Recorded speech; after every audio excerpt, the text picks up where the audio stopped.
Selamat pagi Bapak Ibu yang kekasih di dalam Tuhan Yesus Kristus.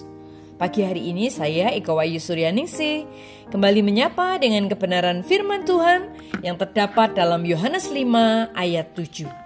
Yohanes 5 ayat 7. Jawab orang sakit itu kepadanya, "Tuhan, tidak ada orang yang menurunkan aku ke dalam kolam itu apabila airnya mulai goncang.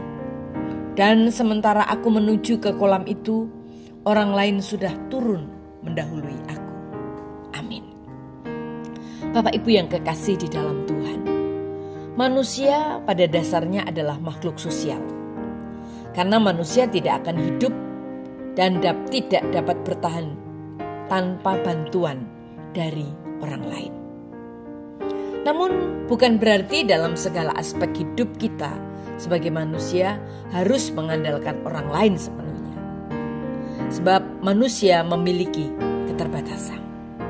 Jika hidup kita terlampau mengandalkan orang lain, maka secara tidak langsung kita ragu akan kemampuan diri kita sendiri. Terlebih lagi kemampuan Tuhan. Hal inilah yang dilakukan oleh orang lumpuh di dalam kolam Bethesda. Kisah ini berawal ketika Tuhan Yesus melihat orang lumpuh tersebut sedang berbaring di dekat kolam, menunggu malaikat Tuhan yang sewaktu-waktu akan turun ke kolam itu dan menggoncangkan air yang ada di dalamnya. Sebab barang siapa yang lebih dahulu masuk ke dalam kolam itu, begitu air tergoncang, maka dia akan menjadi sembuh. Tuhan Yesus mengetahui bahwa orang lumpuh itu telah lama berada dalam keadaan demikian. Untuk itu, Tuhan Yesus menawarkan kesembuhan kepada orang lumpuh tersebut dengan bertanya, "Maukah engkau sembuh?" Tetapi nampaknya orang itu tidak menduga akan penawaran kesembuhan yang diberikan oleh Tuhan Yesus, karena ia masih berfokus pada persoalannya sendiri. Orang lumpuh itu menjawab, "Tuhan, tidak ada orang yang menurunkan aku ke dalam kolam itu apabila airnya mulai goncang. Dan sementara aku menuju ke kolam itu, orang lain sudah turun mendahului aku." Bapak Ibu yang kekasih di dalam Tuhan, seharusnya bukan seperti itu jawabannya. Seharusnya orang lumpuh itu cukup menjawab ya.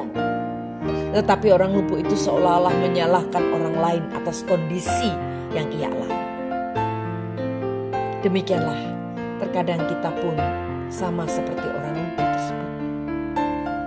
Ketika kita terlampau mengandalkan orang lain, kita sudah menjadikan diri tidak berdaya, menjadikan hati kita kecewa, dan tidak jarang kita mempersalahkan orang lain atas keadaan yang kita alami.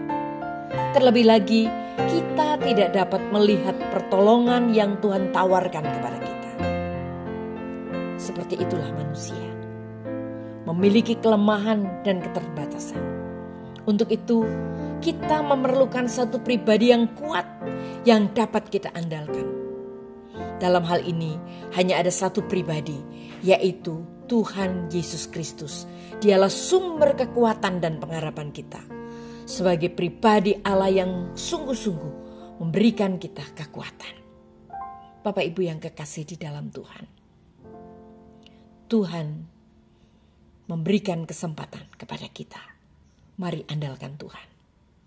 Jika dahulu kita tidak mengandalkan Tuhan, sekarang sudah saatnya untuk mengandalkan Tuhan. Nantikanlah perkara yang ajaib yang akan Tuhan kerjakan bagi hidup kita. Amin. Mari kita berdoa. Tuhan Yesus, ampuni kami, karena selama ini kami hanya mengandalkan kekuatan sendiri atau orang-orang di sekitar kami.